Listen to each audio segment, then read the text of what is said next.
గుర్రం సుబ్బరామయ్య, పామరాజు వెంకట లావణ్యరావు. భగవాన్ శ్రీ రమణ మహర్షికి అత్యంత సన్నిహితుడు, అంకిత భక్తుడు గుర్రం వెంకట సుబ్బరామయ్య.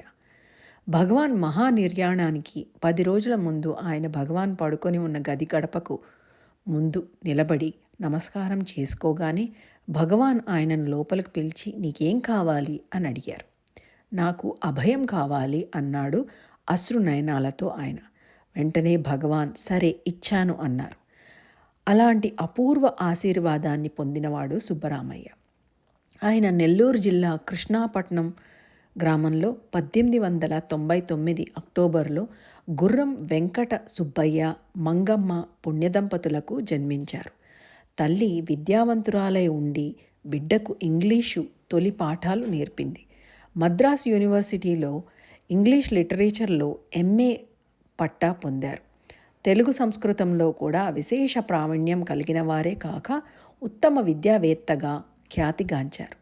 భగవాన్ ఆదేశం మేరకు తమిళ భాషను కూడా నేర్చుకున్నారు.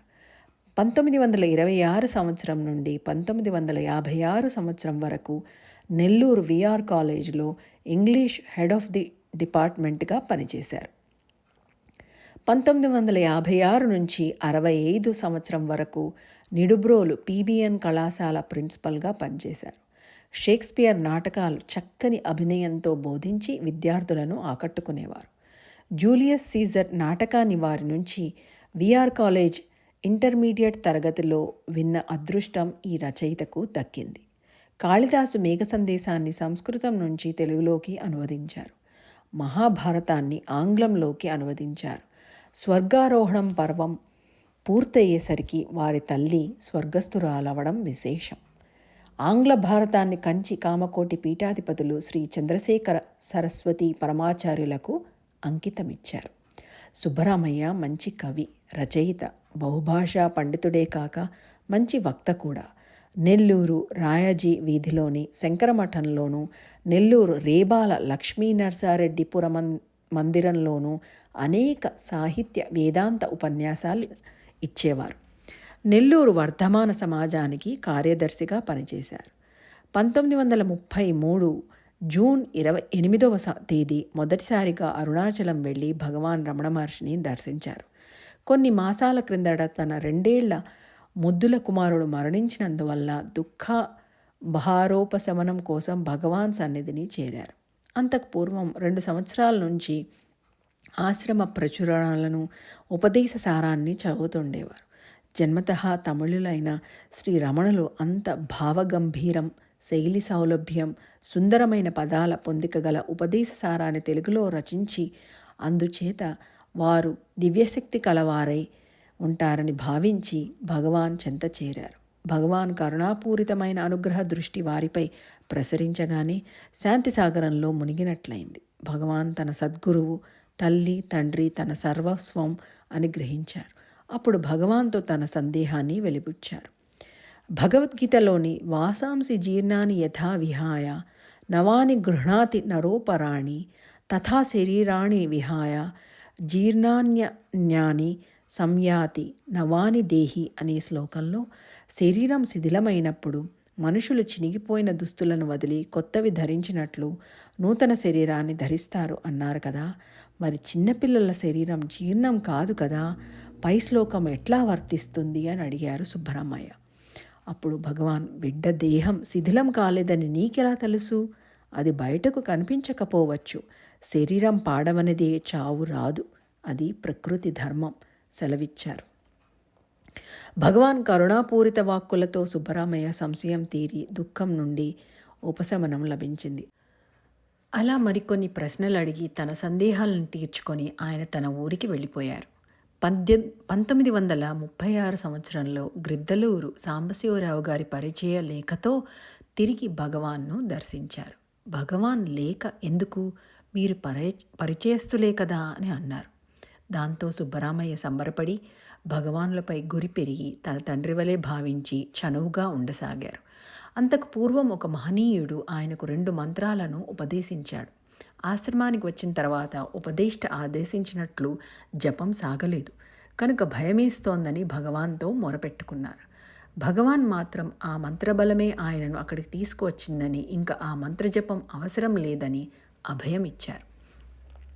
తరువాత మరొక సమస్య వచ్చింది. పూర్వం రామతీర్థ స్వామి వారి చేత చెప్పబడ్డ విధంగా ప్రతిదినం ఒక నిర్ణీత సమయంలో సుబ్బరామయ్య ప్రాణాయామాన్ని చేసేవారు.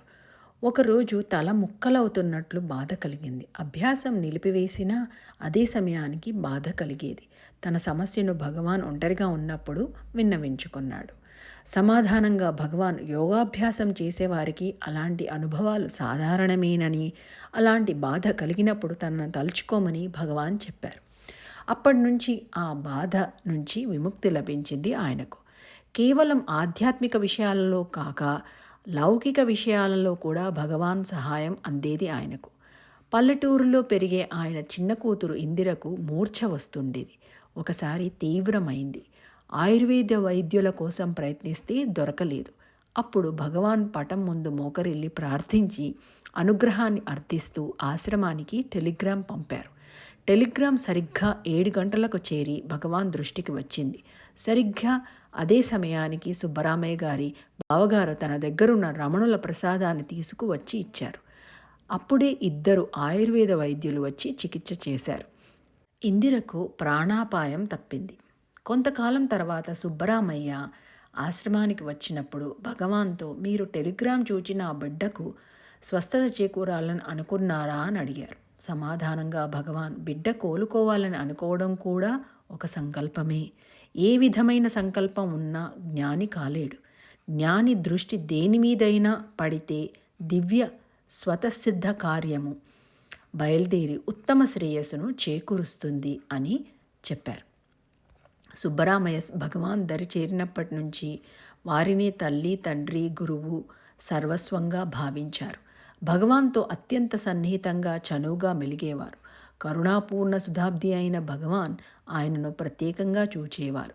భగవాన్ రాత్రి 2:30 గంటలకు లేచి సుబ్బరామయ్య, సబ్ రిజిస్ట్రార్ నారాయణ అయ్యర్, కళ్యాణ సుందరమయ్యర్లతో పాటు వంటశాలకు వెళ్ళి కూరలు తరగటం, చట్నీ రుబ్బటం, వంట పని చేసేవారు. పొయ్యి సెగకు భగవాన్కు చెమట పడితే సుబ్బరామయ్య విసనకర్రతో విసిరేవారు. కానీ భగవాన్ వారించేవారు. సుబ్బరామయ్య భగవాన్ కళ్ళు కప్పి వెనుక వైపు నుంచి విసురుతుంటే, భగవాన్ నన్ను ఏమార్చి విసిరే పని చేస్తున్నారా, అది కూడా సరిగ్గా చేయడం లేదని చెప్పి సుబ్బరామయ్య చేపట్టుకొని విసనకర్రను ఎలా ఉపయోగించాలో నేర్పించారు. భగవాన్ కరస్పర్శ లభించగానే సుబ్బరామయ్య పులకిత శరీరుడై ధన్యత పొందాడు. అలాగే ఆయన చేతిని పట్టుకొని రోకలితో చట్నీ ఎలా దంచాలో నేర్పించారు. చట్నీ తయారైన తర్వాత రుచి చూడమని ఉండలు చేసి వాళ్ళ చేతులు పనిలో నిమగ్నమై ఉన్నందువలన భగవానే వాళ్ళ నోళ్లలో వేసేవారు. ఒకసారి చట్నీని సుబ్బరామయ్యకు ఇచ్చి రుచి చూడమన్నారు భగవాన్. ఆయన సంకోచిస్తూ కొద్దిగా ఉప్పు తక్కువైనట్లుందన్నాడు.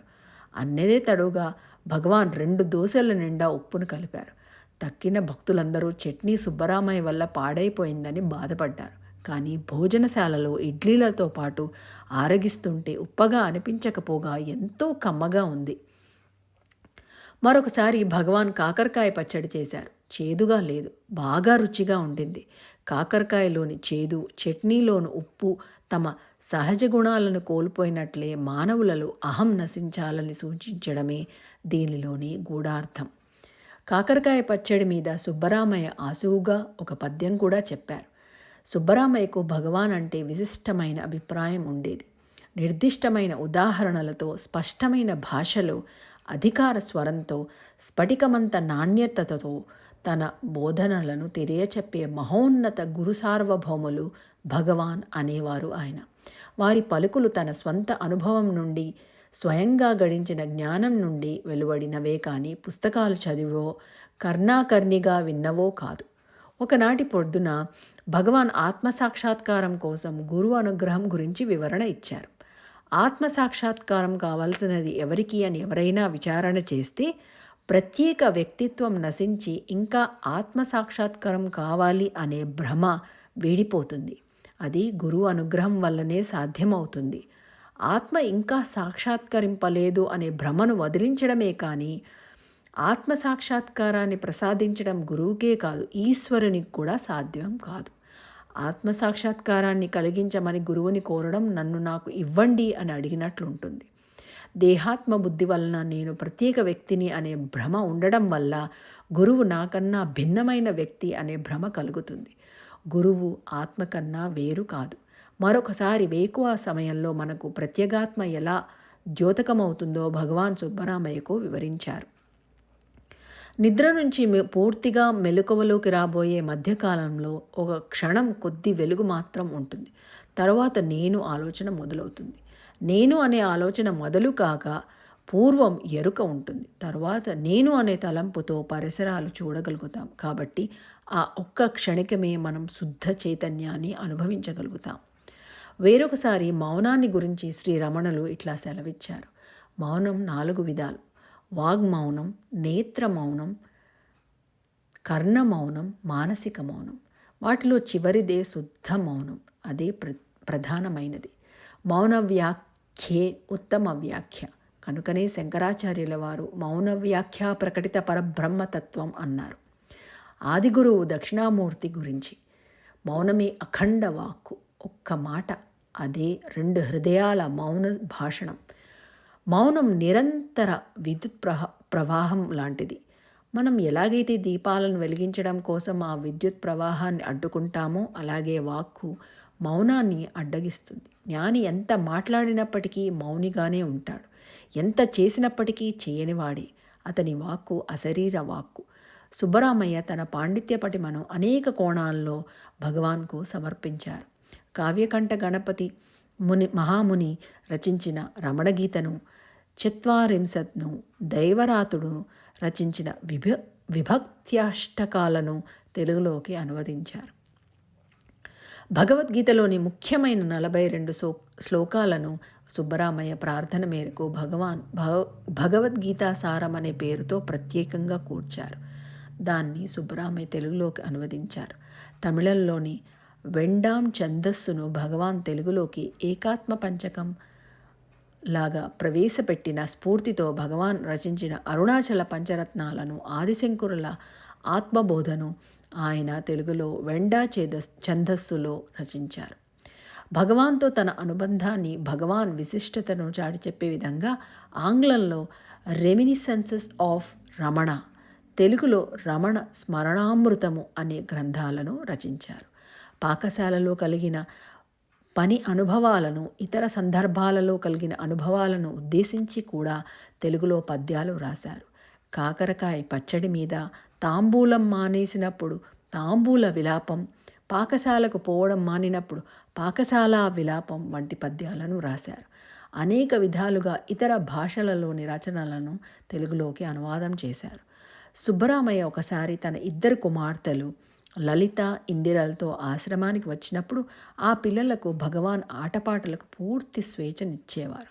ఒకనాడు ఇందిర తెలుగు ఉపదేశసారం పుస్తకం పేజీలు త్రిప్పుతూ దేహం మృణ్వ యవత్ అనే భగవానుల సంస్కృత శ్లోకం 4 చరణాలలో పెద్దవిగా అచ్చువేయబడిన మొదటి 2 అక్షరాలను కలుపుకొని దేహం, నాహం, కోహం, సోహం అని పెద్దగా చదివింది. అది విని భగవాన్ వేదాంత సారాన్ని అందించే మాటలు అవి, వీటినే మంత్రంగా జపం చేయమన్నారు. ఇందిర ఆరోగ్యవంతురాలు కాదు. చివరకు మసూజితో 1943లో మరణించింది. అప్పుడు ఆ సమాధిపై దేహం, నాహం, కోహం, సోహం అని చెక్కించారు సుబ్బరామయ్య. వీరి సతీమణి 1941లో భగవాన్లో ఐక్యమయ్యారు. దాన ధర్మాలు చేసేటప్పుడు, రచనలను ప్రచురించేటప్పుడు తమ పేరు వేయవద్దని కొంతమంది చెబుతూ ఉంటారు. అలాంటి సందర్భమే సుబ్బరామయ్య జీవితంలో ఎదురైంది. తెలుగు రమణగీతను ముద్రించే పనిలో వేదం అనంతాచార్య అనే భక్తుడు మిక్కిలి శ్రద్ధతో సహకారాన్ని అందించాడు. ఆయన పేరును కూడా సహకరించిన వారితో పాటు పీఠికలో ప్రచురించారు. కానీ ఆయన తన పేరును తొలగించమని భగవాన్ను వేడుకొన్నాడు. అప్పుడు భగవాన్ పేరు వేయమని కోరడం ఎంత అహంకారమో, పేరు వేయవద్దని అడగడం కూడా అంత అహంకారమే అని చెప్పి దానిని అలాగే ఉండిపోని, అనంతాచారి అంటే ఎవరికి తెలుసు అని అన్నారు. అలా భగవాన్ సందేశాలెన్నో సుబ్బరామయ్య ద్వారా మనకు లభించాయి. సుబ్బరామయ్య కేవలం సాహిత్యపరమైన విషయాలలోనే కాక ఆశ్రమ నిర్వహణ కార్యకలాపాలలో కూడా పాలు పంచుకునేవారు. 1949 సంవత్సరంలో ఆశ్రమంలో మాతృభూతీశ్వరాలయంలో కుంభాభిషేకానికి గ్రిద్దలూరు సాంబశివరావుతో కలిసి నెల్లూరు జిల్లాలలో 20 పుట్ల ధాన్యాన్ని సేకరించి ఆశ్రమానికి అందించారు. భగవాన్ మహానిర్యాణం తర్వాత 1950 ఏప్రిల్ 24న జరిగిన కుంభాభిషేకానికి కూడా కొన్ని పుట్ల ధాన్యాన్ని సేకరించి అందించారు. 1970 సంవత్సరంలో ఆయన భగవాన్లో లీనమయ్యారు.